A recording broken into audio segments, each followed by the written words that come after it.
কিন্তু বলবো কিছুটা অনেকটা আমার নিজের স্মৃতিকে স্মরণ করে এবং এখনকার যে বিষয় এই বিষয়কে কেন্দ্র করে আমার প্রথম স্মৃতি ঢাকা শহরের এটা ছিল একটা খোলা জায়গা।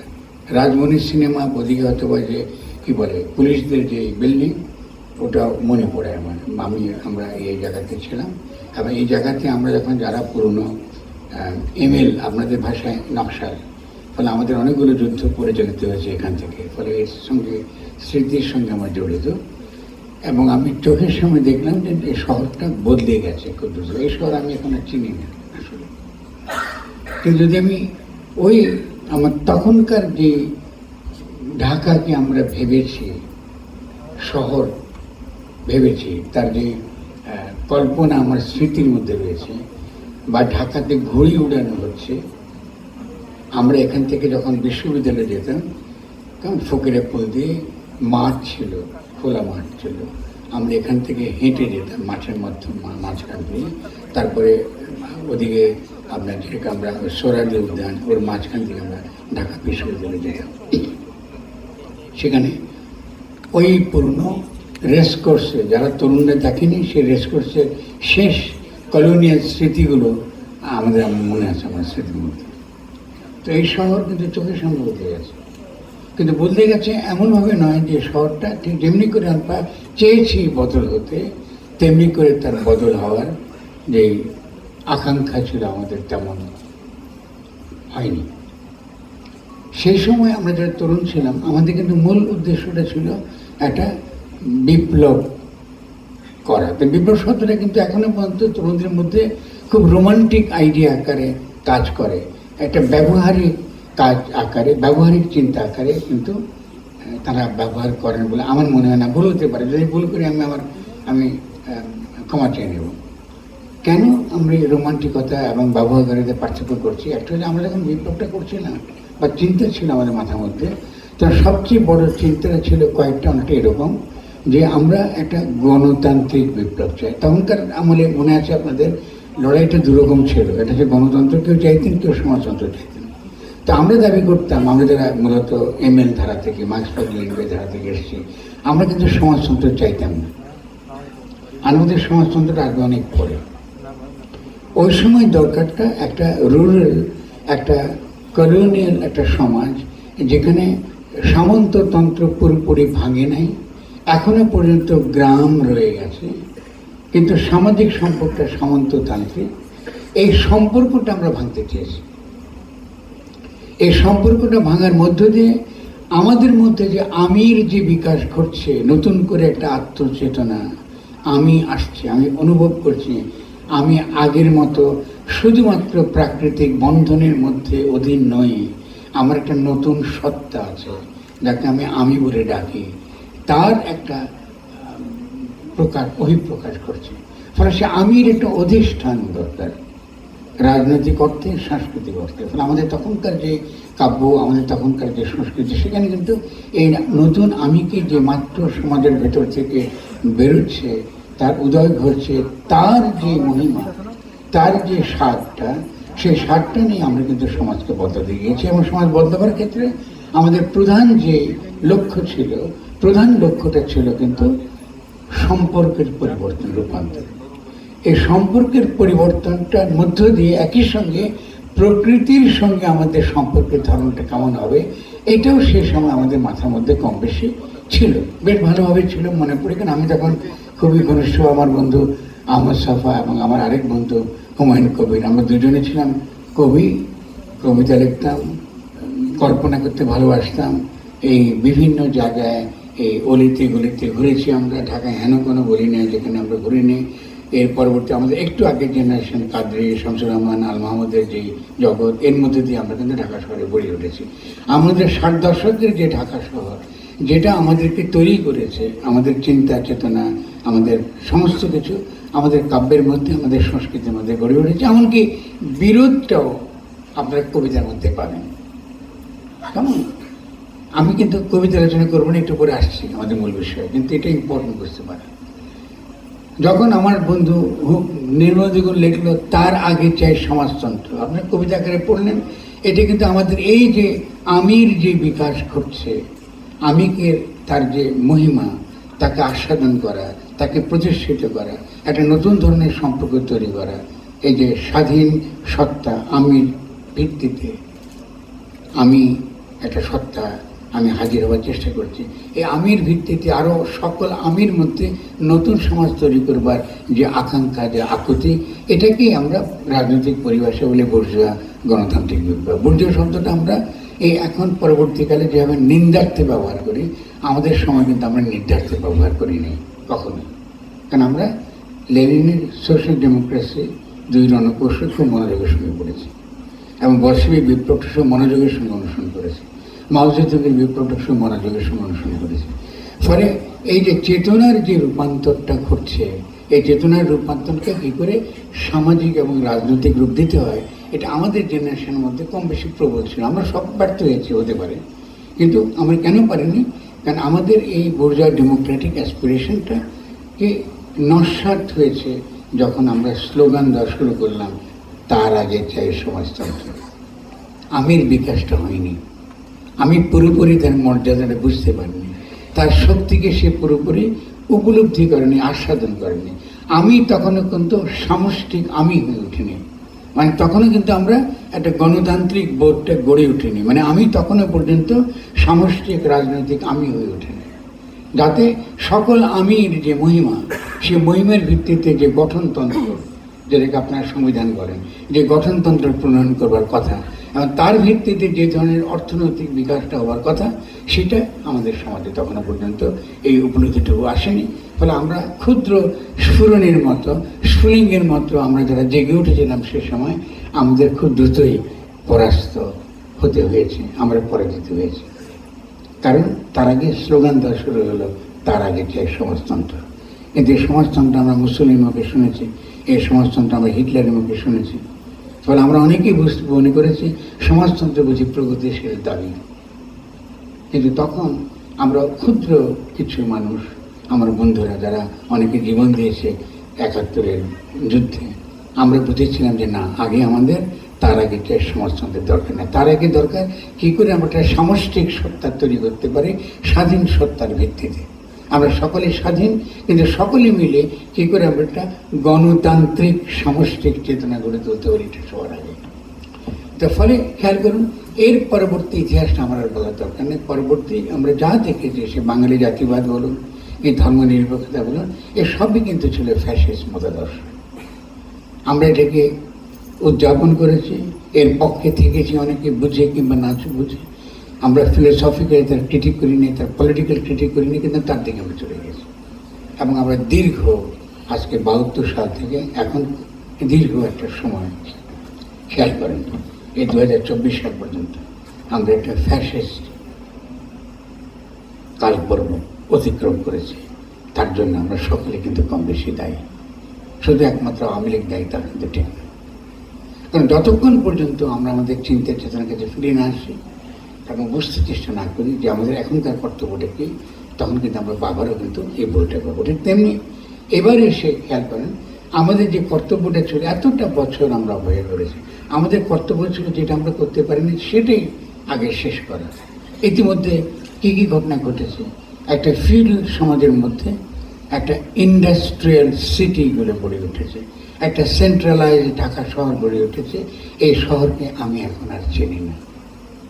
এই শহর একান্তই যদি আমি দেখাই, এই শহরটাকে আমার মনে হয়, আমি যখন নিউ ইয়র্কে ছিলাম, হার্লেমের যেরকম একটা গলি, এই শহর তেমনি একটা হার্লেমের কালোদের, যারা গরিব, যারা প্রান্তিক, তাদেরকে শোষণ করবার জন্য যেভাবে একটা গেট্টোতে এদেরকে আটকে রাখা হয় এবং সেখান থেকে যেভাবে বিভিন্নভাবে সার্ভেলেন্সের দ্বারা, পুলিশের দ্বারা, আইনের দ্বারা, বিভিন্ন রকম ইন্ডাস্ট্রিয়াল পলিসির দ্বারা যেভাবে শোষণ করা হয়, ঠিক তেমনি ঢাকা শহর একটা সিটি, এর কিন্তু একটা মাত্র উদ্দেশ্য, সেটা হচ্ছে আন্তর্জাতিক পুঁজির স্বার্থকে রক্ষা করা।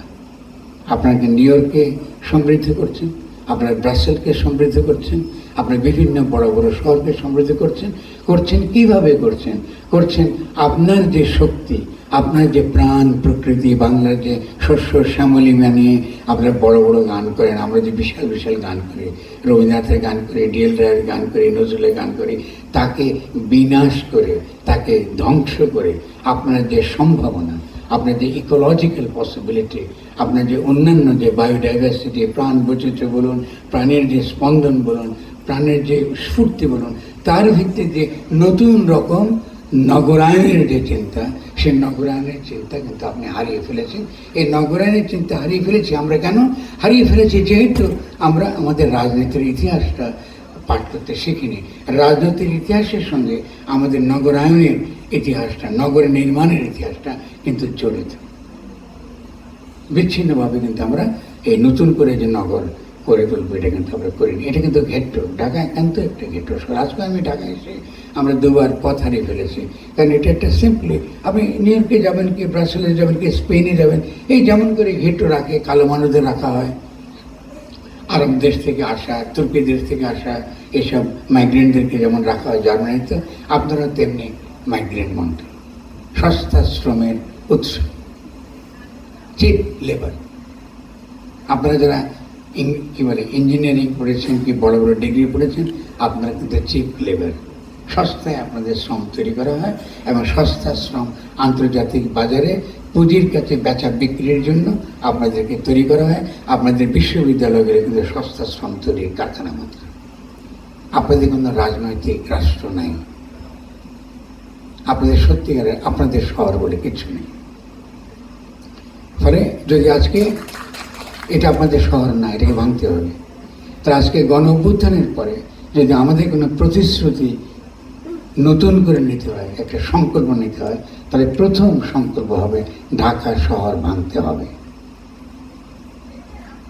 ঢাকা শহর ভাঙতে হবে কারণ এক নম্বর, এটা ইকোলজিক্যালি এবং এনভায়রনমেন্টালি, আমি ইংরেজি বললে কিন্তু মনে হয় যে বিরাট কঠিন কঠিন শব্দ বলছি, তা নয়। প্রকৃতির সঙ্গে যে সম্পর্কের ভিত্তিতে, সম্বন্ধের ভিত্তিতে আমার যে আবাসটা তৈরি করার যে নিয়ম, এটা আমি করি নাই। আমি বাইরের চিন্তা নিয়ে আমরা এই শহর গড়ে তুলেছি। এই দেখেন, এই ঘরটার দিকে তাকিয়ে দেখেন, এটা একটা গুদাম ঘর। আজকে এই আলোচনাটাই বাইরে অসম্ভব সুন্দর পরিবেশ, শীত এসে গেছে, শীতের আমেজ, এয়ার কন্ডিশন দরকার নেই, টোটালি আনসাস্টেনেবল, ঠিক আছে, ফসিল ফুয়েল বেস শহর বানিয়েছি।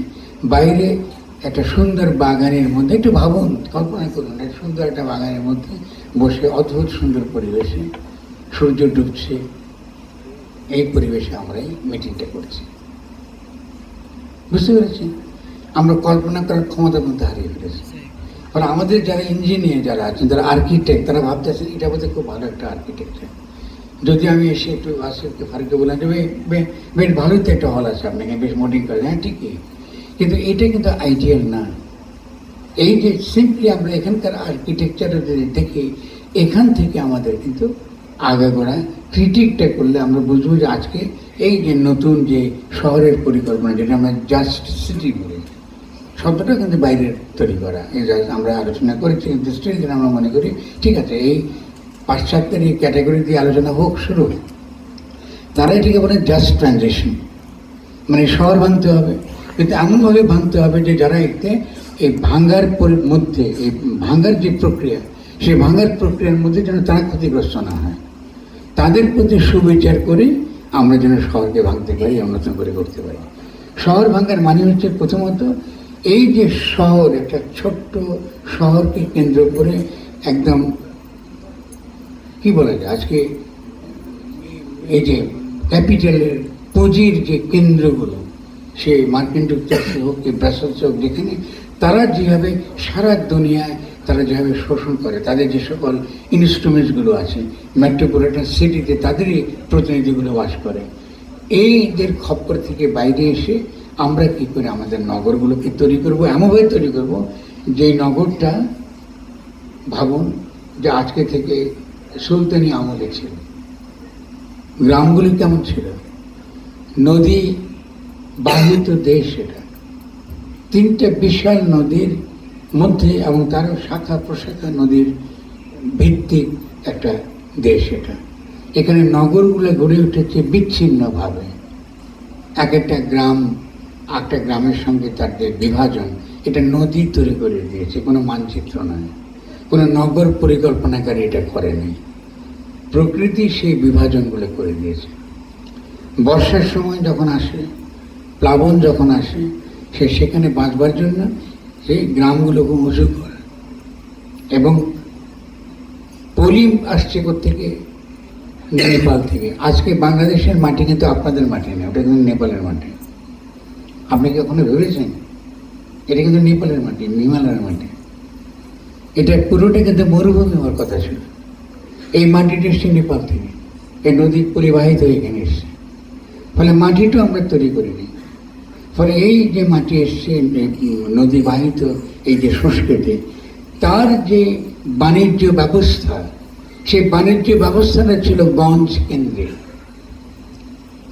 কেন্দ্রিক ছিল। কেমন? আমরা প্রথমে কি বলি? হাট বলি। হাট মানে যেখানে উৎপাদকরা তার উৎপাদিত পণ্য নিয়ে আসে এবং পরস্পরের সঙ্গে বিনিময় করে। এটা হলো সামাজিক বিনিময়ের ক্ষেত্র। বাজার বলতে আমরা এখন যেভাবে বাজার বললেই নেতিবাচক আকারে দেখি, এটা মারাত্মক রকম বলতে হবে না। কাল মার্ক্সের মধ্যে এগুলো নেই। আমাদের বামপন্থী কোথা থেকে পেয়েছে আমি বলতে পারবো না। তারা বাজার শুনলে তারা গা চুলকানি শুরু হয়। আরে ভাই, বাজার চলে তো সোশ্যাল প্রোডাক্টের এক্সচেঞ্জ কী করে হবে? তাহলে মার্ক্সের ভাষায় মার্কেটটা ছিল সোশ্যাল প্রোডাক্টের বিনিময়ের ক্ষেত্র, আর পুঁজিতান্ত্রিক বাজারটা সম্পূর্ণ ভিন্ন। তাহলে বাজার তিন রকম। আমাদের এখানে প্রথম বাজার গড়ে উঠেছে, এটাকে আমরা বলি হাট। হাটের পরে এরপরে হচ্ছে গঞ্জ। গঞ্জটা হলো ব্যবসায়ীদের বাজার, যে বড় বড় সদাগরি নৌকা আসছে, কৃষকদের যে উৎপাদিত পণ্য, পাট নিচ্ছে, বিভিন্ন রকম উৎপাদিত পণ্য, কি মরিচ কি এসব নিচ্ছে, নিয়ে সে আবার শহরে যাচ্ছে। এই নিয়ে আমাদের আরেকটা শহর থেকে শহরে আমাদের কি বিনিময় হচ্ছে। এই হচ্ছে আমাদের কিন্তু নদীমাতৃক অর্থনৈতিক ব্যবস্থা এবং নদীমাতৃক যে সকল সম্পর্ক আমরা গড়ে তুলেছি। আমাদের যে স্বাভাবিক যে প্রবণতা, প্রকৃতি যে তার যে চরিত্র, সেই চরিত্রের সঙ্গে মিল রেখে আমাদের গ্রামগুলো গড়ে উঠেছে। সেই চরিত্রের সঙ্গে মিল রেখে আমাদের বাজার ব্যবস্থা গড়ে উঠেছে। সেই চরিত্রের সঙ্গে মিল করে আমাদের এমনকি প্রশাসনিক ব্যবস্থা গড়ে উঠেছে। কারণ গ্রামগুলো স্বাধীন, প্রত্যেকটা গ্রাম কিন্তু ডিসেন্ট্রালাইজ, এখন আমাদের কেন্দ্রীভূত শহর না। কিন্তু গ্রাম কিন্তু গ্রামের সিদ্ধান্ত নিচ্ছে। আমরা যদি গণদেবতা পড়ে থাকেন তারাসন করেন, দেখবেন সেখানে ওই যে তার যে প্রশাসনের পদ্ধতি, একদিকে পড়তে পারেন একটা প্রোডাকশন রিলেশনস, যে গ্রামের উৎপাদন সম্পর্ক কেমন, আবার সেই উৎপাদন সম্পর্কের ভিত্তিতে কি করে গণদেবতা কিংবা তার প্রশাসন, তার নীতি, তার নৈতিকতা, তার ধর্মবোধ, এটা গড়ে উঠছে। এটা অসাধারণ একটা উপন্যাস। পড়লে কিন্তু আপনি দেখবেন যে বাংলার আসল তার যে আইন কী করে তৈরি হয়েছে, তার সমাজ ব্যবস্থা কী করে ছিল, তার বিভিন্ন রকম, এমনকি বর্ণাশ্রম প্রথার একটা ইমপ্লিসিট ক্রিটিক, মানে তার একটা প্রচ্ছন্ন সমালোচনা আছে, যদিও পুরোপুরি সমালোচনা না, সেটা আমরা আলাদা বিষয়। কিন্তু আমরা ওখানে গণদেবতা পড়লে আমরা খুবই গুরুত্বপূর্ণ একটা সমাজতাত্ত্বিক একটা পাঠ আমরা কিন্তু করতে পারি। তাহলে এই হলো আমাদের সমাজ। এই সমাজটাকে আমরা কোথায় নিয়ে গেলাম? আমরা একটা সেন্ট্রালাইজ স্টেট বানালাম। শুধু সেন্ট্রালাইজ স্টেট বানাইনি, আমরা এমন একটা সংবিধান বানালাম যেখানে ক্ষমতা একজন ব্যক্তির হাতে, এবং এমনই একটা রাষ্ট্র তৈরি করলাম যেখানে সমস্ত সিদ্ধান্ত অল্প কিছু চোর, মাফিয়া, লুটেরা শ্রেণী গ্রহণ করে, শুধুমাত্র বাংলাদেশকে লুট করার জন্য, আর কিছু না। একটা মাত্র উদ্দেশ্য, কি করে তারা লুট করবে। শহরটা হয়েছে লুটেরাদের শহর, এটা তারা ব্যবহার করে শুধুমাত্র লুট করার জন্য। পুরো দেশের যে অর্থনৈতিক উন্নয়নের জন্য যে চিন্তা আমাদের দরকার, তার জন্য যে একটা ব্যাপক আলাপ আলোচনা দরকার, জনগণকে অংশগ্রহণ করা দরকার। প্রত্যেকটা জেলা যে মূলত আলাদা, এমনকি জেলাগুলো পর্যন্ত কলোনিয়াল। জেলাগুলো যেটা গঠিত হয়েছে, এই জেলাগুলো গঠন করেছে কিন্তু ইংরেজ তার ঔপনিবেশিক শাসনের জন্য, খাজনা আদায়ের জন্য। যেখানে বেশি খাজনা তত তাড়াতাড়ি তুলতে পারে, তেমনি করে সেই জেলাগুলোকে তেমনি করে সে সাজিয়েছে। কিন্তু আমাদের গ্রাম তো এরকম ছিল না। আমাদের গ্রামগুলো ছিল নদীর সঙ্গে, প্রকৃতির সঙ্গে মিলিয়ে, সেখান থেকে কি করে আমার পণ্যটা, উৎপাদনটা আমি বাড়াবো, সেই পণ্যটা, সে ডিসেন্ট্রালাইজ। সেখানেও শাসন ব্যবস্থা সম্পূর্ণ বিকেন্দ্রীকৃত। গ্রাম তার নিজের স্বাধীনভাবে সে চলে। সে তার পণ্য নিয়ে আসে শহরে, গঞ্জে, গঞ্জ থেকে শহরে, এবং সে শহর থেকে আন্তর্জাতিক বাজারে। এই দেখুন, শেষের কথা আমি জোর দিয়ে বলছি। আজকে আপনারা কথা কথা আমাদেরকে গ্লোবালাইজেশনের কথা বলেন, শোনান, এই কাহিনী শোনান না আপনারা, বাংলাদেশকে শোনান। বাংলাদেশ তো গ্লোবালাইজেশনের অংশ ছিল, সবসময় ছিল। আমরা কি এখান থেকে পাট রপ্তানি করিনি? আমরা কি কৃষি পণ্য আন্তর্জাতিক বাজারে নেইনি? আমাদের এখান থেকে কি মুসলিম বিদেশে যায়নি? তাহলে আমরা এই যে অর্থনীতি সম্পূর্ণ আমরা আন্তর্জাতিক বাজারে আমরা প্রতিযোগিতা করেছি, আমরা সম্পদ আমরা জমিয়েছি। বাংলা ছিল শুধু শস্য সবলা নয়, একই সঙ্গে সম্পদে পরিপূর্ণ। তাহলে এই পুরো ব্যবস্থাটা, পুরো সম্পর্কটা ডিসম্যান্টেল, ভেঙে ফেলা হয়েছে কলোনিয়াল আমলে, এবং কলোনিয়াল আমলে এই নতুন ঔপনিবেশিক প্রশাসন ব্যবস্থাটা চালু হয়েছে। কলোনিয়াল আমলে এইসব জেলাগুলো কিন্তু ভাগ হয়েছে। তাহলে যদি নতুন শহরের কথা আমরা চিন্তা করতে চাই নগরায়ণ, তাহলে আমাদের অবশ্যই একটা ঔপনিবেশিক আমলের চিন্তা থেকে বেরিয়ে আসতে হবে। আমরা তারা ঔপনিবেশিক শাসনটা চাইছি না।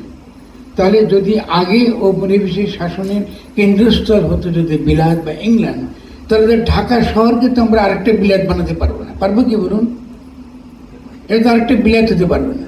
তাহলে প্রত্যেকটা জেলা বলুন কিংবা প্রত্যেকটা গ্রাম বলুন, এগুলোকে স্বয়ংসম্পূর্ণ হতে হবে। আর গ্রামগুলো যে স্বয়ংসম্পূর্ণ হতে পারে তার তো প্রমাণ আমরা দেখেছি। কারণ আমরা দুই পায়ে হাঁটতে শিখেছিলাম। আমাদের দুই পায়ে হাঁটটা কি করে শিখেছি?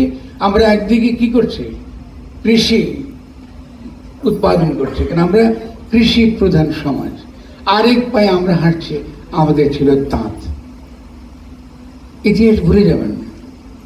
এই তাঁত সারা বিশ্বে যেত, এই তাঁতের কাপড় সারা বিশ্বে, শুধু তাঁত না, যেহেতু আমি কৃষি নিয়ে কাজ করি, এমনকি তাঁতের যে বিশেষ জাত ছিল, যেটা আপনার এই যে কাপাসিয়া থানা বলুন, এটা তো কার্পাস থেকে এসেছে।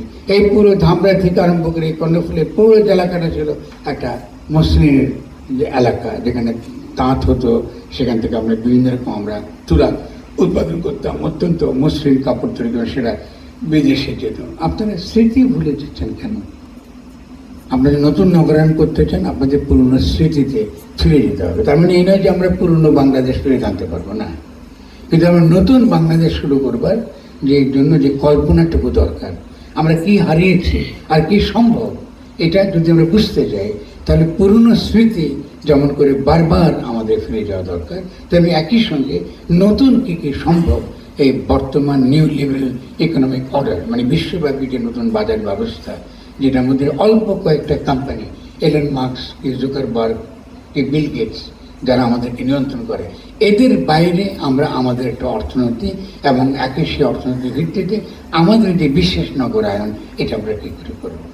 তাহলে আমি প্রথম আপনাদের কাছে একটা প্রস্তাবটা রাখবো, এই জজকে বলবো যে আমরা ভাবছি আমাদের নিঃসন্দেহে আমরা বিভিন্নভাবে ভাবছি, সেগুলো যে এই একটা অ্যান্টি কলোনিয়াল, আমাদের যে কলোনিয়াল হ্যাংওভার আমাদের মধ্যে রয়েছে, এই কলোনিয়াল হ্যাংওভার থেকে আমরা কাটিয়ে উঠি এবং আমাদের যে প্রাকৃতিক যে স্বাভাবিক যে শক্তি, তিনটি নদীর যে মোহনা, তিনটে নদীকে কেন্দ্র করে যে বদ্বীপটা গড়ে উঠেছে, একে নতুন করে কল্পনা করি। আমাদের একটা প্ল্যান আছে, বলা হয় ডেল্টা প্ল্যান, 12 কি প্ল্যানের নাম বলে, এগুলো কাজ হবে না, ওগুলো ফেলে দিতে হবে।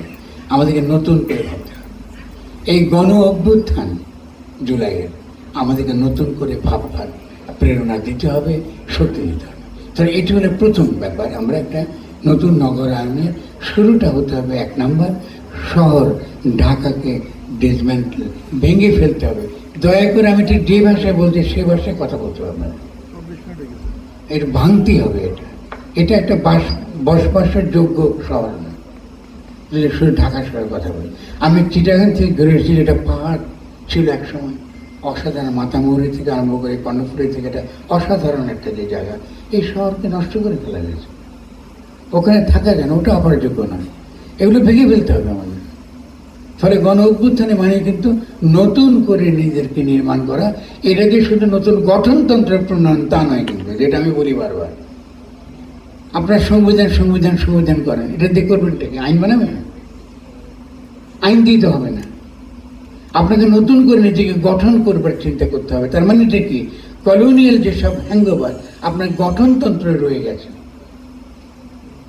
বলে না উকিলরা, কি বলে যে কনস্টিটিউশনাল কন্টিনিউটি। আপনার সঙ্গে সঙ্গে হ্যাঁ ঠিকই তো আমাদের সাংবিধানিক ধারাবাহিকতা লাগবে। সাংবিধানিক ধারাবাহিকতা মানে এই শহরটা যেমন আছে তুমি টিকিয়ে রাখবে।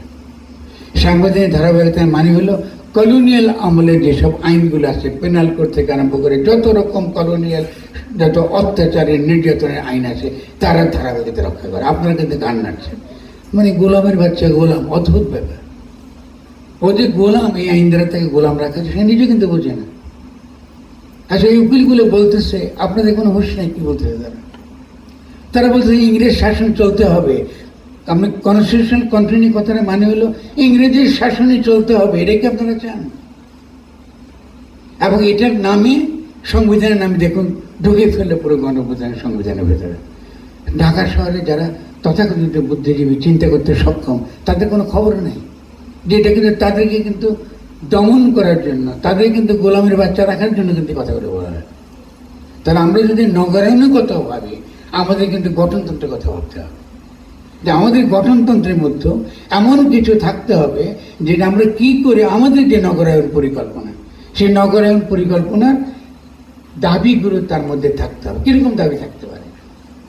ঠিক আছে, আমরা ভাবতে পারি, আমরা আলোচনা শুরু করতে পারি, এরকম থাকতে পারে যে প্রাণ প্রকৃতি প্রাণ বৈচিত্র্য ধ্বংস করে এমন কোনো আইন রাষ্ট্র প্রণয়ন করতে পারবে না। এই আমাদের সংক্ষেপে কিন্তু আপনাকে গঠনতন্ত্রের একটা কিন্তু অলরেডি কংক্রিট কিন্তু একটা প্রস্তাবনা করে আলোচনা করুন, যে আমাদের এখান থেকে আসবে যে কোনো যে নতুন যে গঠনতন্ত্র প্রণয়ন করবে, সেই গঠনতন্ত্রে প্রাণ প্রকৃতি ধ্বংস করতে পারবে না। এবং আমাদের যে লোকায়ত জ্ঞান, সেই লোকায়ত জ্ঞানের যে যথার্থ যে জ্ঞানের যে বিকাশ ঘটেছে বিশ্বব্যাপী, সেই জ্ঞানের বিকাশের পরিপ্রেক্ষিতে যে লোকায়ত জ্ঞানের ভিত্তিতে আমরা নতুনভাবে বাংলাদেশ গঠন করতে পারি, তার যথাযথ মর্যাদা দিতে হবে। বাস, সংবিধানে একটা দুটো নীতিগত দিন থাকে, 16 পাতার সংবিধান লিখতে হয়। যখনই বলি প্রাণ প্রকৃতি প্রাণ বৈচিত্র্য রাষ্ট্র ধ্বংস, এমন কোনো আইন বা নীতি প্রণয়ন করতে পারবে না যাতে প্রাণ প্রকৃতি এবং এইটা ধ্বংস হয়। সঙ্গে সঙ্গে তার মধ্যে আমরা কিন্তু নতুন নগরের পরিকল্পনা কিন্তু তার মধ্যে পেয়ে যাচ্ছি। দেখতে পেয়েছেন? খুব কঠিন কিছু না, কিন্তু ভাবতে মনে হচ্ছে বিরাট জটিল ব্যাপার, মোটেও জটিল কিছু না। যদি আমরা মনে করি আমাদের শহরটা প্রাণ প্রকৃতি এবং প্রাণ বৈচিত্র্য প্রতি মনোযোগী হয়ে শহরটা গড়ে তুলতে হবে, স্বভাবতই আমরা এই আর্কিটেকচার তো রাখবো না। আমাদের নতুন নতুন যারা আসবে বিশ্ববিদ্যালয় থেকে পাশ করে, অত্যন্ত বুদ্ধিমান তরুণরা যারা আসতেছে আগামী দিনে, যাদের পদধ্বনি শোনা যাচ্ছে, তারা তো নতুন আর্কিটেক্ট হবে, দুনিয়াকে কাঁপিয়ে দেবে তাদের স্থাপত্য কলার সৌন্দর্য দ্বারা, তাদের নতুন চিন্তার সৌন্দর্য দ্বারা। তারা নদীকে কী করে ব্যবহার করতে হয়, পানি কী করে ব্যবহার করতে হয়, দেখাবেন ঢাকা শহরের ভেতর দিয়ে নদী বয়ে চলে যাচ্ছে। একটু ভাবুন, একটু চিন্তা করতে চেষ্টা করুন। খালগুলো ছিল খুব সহজ খাল ছিল। এই শহরটা কি ছিল? এই শহরটা একটু উঁচু শহর ছিল, কিছু না। এবং খালগুলো ছিল, একটা খালও খুঁজে পাবেন না, সব খালগুলো দখল হয়ে গেছে। বর্ষা এসছে, বর্ষার পানি দিয়ে এখান থেকে পানি দিয়ে চলে যেত। হঠাৎ করে 1988 সালে বন্যা এলো, আর বন্যাটা কোথায় ঢুকলো? গুলশানে ঢুকলো গিয়ে। এখন গুলশান বাসীদের মনে হলো পানিটা তার জন্য সমস্যা। ও তখন পানি আটকানো শুরু করে, তখন এই বন্যা বাঁধ প্রকল্প, বন্যা বন্ধ করবেন, শহরকে রক্ষা করতে হবে, শহর রক্ষা বাঁধ, এসব ফালতু চিন্তাগুলা এসে গেল আমাদের মধ্যে। কেন? পানি তো যেতে হবে, পানিকে তো আমরা চলে যাবার জন্য জায়গা দিতে হবে, আপনাকে ও তো সমুদ্রে যাবে। তাহলে দেখা যায় এই যে যাদের পানি সম্পর্কে ধারণাও নাই, পানি তো একটা, এটাও কিন্তু নগরায়নের অত্যন্ত গুরুত্বপূর্ণ একটা কনসেপ্ট। ইঞ্জিনিয়ারিং কনসেপ্ট দিয়ে তো আর আমি নগরায়ন করতে পারবো না। ভাসানী যেমন করে পানির সম্পর্কে বলেছেন যে পানি তো ইঞ্জিনিয়ারতে পানি কি বোঝে না। ও কেন বোঝে না? ইঞ্জিনিয়ার মনে করে পানি বোঝে খালি লাগে তাদের এই কনস্ট্রাকশনের জন্য, কিন্তু এই যে ব্যাঙের পানি লাগে, সাপের পানি লাগে, মাছের পানি লাগে, জীব অনুজীবের পানি লাগে, তাহলে আপনি যদি পানি নিয়ে দর কষাকষি করেন ইন্ডিয়ার সঙ্গে, এটার হিসেব কি করে দেবে? লাগে তো পানি, পানি তো এটা আমার, পানি থেকে সমস্ত জীবনের উৎস এটা গড়ে ওঠে। তাহলে এই পানির তো একটা পরিকল্পনা, নগরায়ন পরিকল্পনা মানে একই সঙ্গে পানির পরিকল্পনা। ঢাকা শহরে ভেবে দেখুন যে ঢাকা শহরে একটা মাঝখান দিয়ে আমাদের একটা খাল চলে যাচ্ছে, বন্যার সময় পানি চলে যাচ্ছে সমুদ্রের দিকে, সেই খালকে সুন্দর খালের মাঝখানে এটা বিভিন্ন রকম বাজার গড়ে উঠছে, আমাদের পুরো জাহাজের মধ্যে রেস্টুরেন্ট চলছে, বা এই অনুষ্ঠানটা কোনো একটা জাহাজে হচ্ছে এই খালের মধ্যে। একটু ভাবুন না, আমরা ভাবতে শিখি, কল্পনা করতে শিখি, এটাই তো আমাদের প্রকৃতি আমাদেরকে এটা দিয়েছে। তাহলে এই প্রকৃতিকে যখনই আমরা আত্মস্থ করতে পারবো, ভাবতে পারবো, আমরা কিন্তু নতুন শহর তৎক্ষণাৎ তৈরি করার পদ্ধতি পেয়ে যাবো। আর আমাদের প্রকৃতি, আমি যে কথাগুলো বলছি সেই কথার সঙ্গে তার সঙ্গে ঠিক আছে, সেখান থেকে আমরা এই জায়গাটা আমরা তাহলে আমাদের যে নগরায়নের যে চিন্তাটা আমরা এখন করছি প্রাণ প্রকৃতি কেন্দ্র করে, সেটা হচ্ছে এই নগরকে যেমন ডিসম্যান্টেল করতে হবে, একই সঙ্গে এই যে বাইনারিটা উঠেছে গ্রাম বনাম শহর, এই বাইনারি ভেঙে দিতে হবে। প্রত্যেকটা গ্রাম একই সঙ্গে শহর, সো-কল মেট্রোপলিটন সিটি, এর ধারণাটাই আমাদের জন্য ক্ষতিকর। ডেফিনেটলি কিছু কিছু শহর লাগবে, তার সঙ্গে অন্যান্য মেট্রোপলিটন সিটির কানেকশনস লাগবে, সেটা ভিন্ন তত্ত্ব। কিন্তু শহর আকারে এই যে বিল্ডিং টিল্ডিং কেন্দ্রিক এই শহর আকারে যেটা আমরা গড়ে তুলেছি, এই শহরটা অবশ্যই আমাদের যে মূল যে আমাদের প্রাণ বলি, প্রকৃতি বলি, আমাদের এই সমস্ত আমাদের দীর্ঘ যে ইতিহাস, আমরা মুখে বলি শস্য শ্যামলা বাংলা, কিন্তু বানায় এরকম একটা ঘেট গেলে একটা ঘেট্ট, এরকম একটা বস্তি, শহর নামক বস্তি তৈরি করি। এই চিন্তা থেকে আমরা যদি বেরিয়ে আসতে পারি, তাহলে কিন্তু আমরা একটা নতুনভাবে নগরায়নের একটা চিন্তা করতে পারবো। আমি আপনাদের খুব টেকনিক্যাল কোনো কথা বলি নাই, আমি বলতে চাই না, টেকনিক্যাল আমাদের নোট ছিল, আমরা হয়তো একটা সময় পেলে আমাদের চোখটা ভালো হয়তো লিখবো, কিন্তু আমি মনে করি যে টেকনোলজি